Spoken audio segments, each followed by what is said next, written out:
Bonjour, je m'appelle Mathilde Bretagne, j'ai 26 ans et actuellement je suis en quatrième année de formation d'acteur.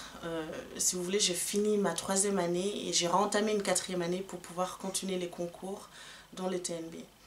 Donc là, je vais vous lire un texte de Blaise Cendrars, prose du Transsibérien et de la Petite Jeanne de France. J'ai choisi ce texte car Frédéric Louis Sauzet, son premier nom, sa biographie m'a touchée car elle est un peu parallèle au mien.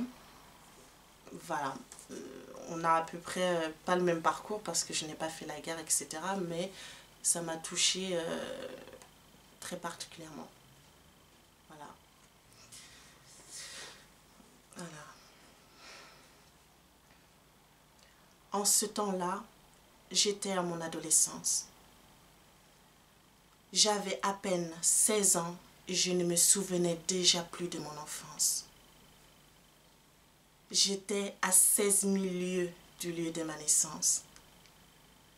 J'étais à Moscou, dans la ville des 1003 clochers et des 7 gares. Et je n'avais pas assez des 7 gares et des 1003 tours, car mon adolescence était si ardente et si folle que mon cœur, tour à tour, brûlait comme le temple d'Éphèse ou comme la place rouge de Moscou quand le soleil se couche. Et mes yeux éclairaient des voix anciennes. Et j'étais déjà si mauvais poète que je ne savais pas aller jusqu'au bout.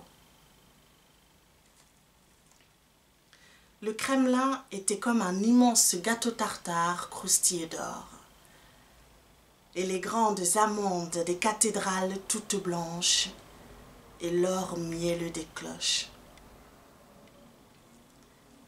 Un vieux moine me lisait la légende de Novgorod. J'avais soif et je déchiffrais des caractères cunéiformes. Puis tout à coup, les pigeons du Saint-Esprit s'envolaient sur la place et mes mains s'envolaient aussi dans des bruissements d'albatros. Et cela, c'était les dernières réminiscences du dernier jour, du tout dernier voyage et de la mer. Pourtant, j'étais fort mauvais poète. Je ne savais pas aller jusqu'au bout. J'avais faim. Et tous les jours, et toutes les femmes dans les cafés et tous les verres, j'aurais voulu les boire et les casser. Et toutes les vitrines, et toutes les rues, et toutes les maisons, et toutes les vies, et toutes les roues des fiacres qui tournaient en tourbillon sur les mauvais pavés, j'aurais voulu les plonger dans une fournaise de glaive. Et j'aurais voulu broyer tous les os et arracher toutes les langues et liquéfier tous ces corps étranges et nus sous les vêtements qui m'affolent. Je pressentais la venue du Christ rouge de la révolution russe.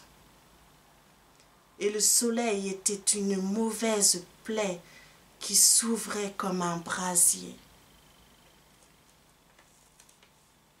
En ce temps-là, j'étais en mon adolescence. J'avais à peine 16 ans et je ne me souvenais déjà plus de mon naissance.